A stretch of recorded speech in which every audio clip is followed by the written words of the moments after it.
एक दिन अचानक आसमान में तेज रोशनी चमकने लगी। लोगों ने ऊपर देखा तो एक बहुत बड़ा गोल चीज तेजी से शहर की तरफ गिर रही थी। कुछ ही सेकंड में वो चीज जोरदार धमाके के साथ मैदान में आ गिरी।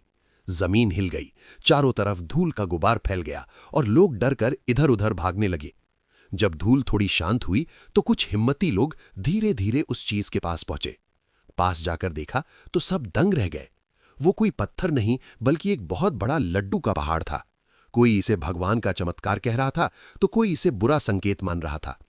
डर के कारण शहर वालों ने फैसला किया कि इस अजीब चीज को शहर से दूर कर देना चाहिए। सबने मिलकर उसे धक्का देना शुरू किया। वो गोल गोल लुढ़कता हुआ शहर से बाहर निकल गया और दूर घने जंगल में जाकर रुक गया। उस जंगल में भालुओं का एक बड़ा झुंड रहता था।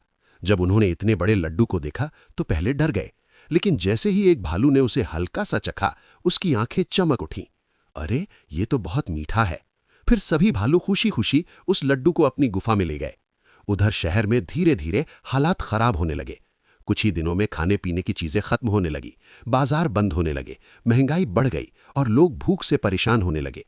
एक चालाक तोता पेड़ पर बैठा ये सब देख रहा था। उसे लोगों की हालत पर दया आई। वो तुरंत उड़कर जंगल गया और भालुओं को सारी बात बताई। भालुओं का दिल पिघल गया। उन्होंने आपस में बात की और फैसला किया, हमें इंसानों की मदद करनी चाहिए। फिर सभी जानवर मिलकर उस बड़े लड्डू को गुफा से बाहर लाए और एक पुरानी गाड़ी पर रखकर शहर की ओर चल पड़े। जब वे शहर पहुंचे तो लोग पहले डर गए, लेकिन भालू शांत रहे। उन्होंने धीरे धीरे उस लड्डू को तोड़ा। जैसे ही लड्डू टूटा, अंदर का नजारा देखकर सब हैरान रह गए।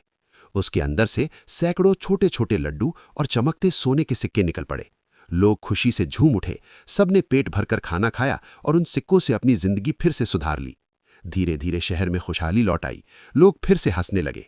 लोगों ने जानवरों का धन्यवाद किया, लेकिन भालू कुछ बोले बिना ही मुस्कुराते हुए वापस जंगल की ओर चले गए। और इस तरह एक अजीब घटना ने पूरे शहर की जिंदगी बदल दी।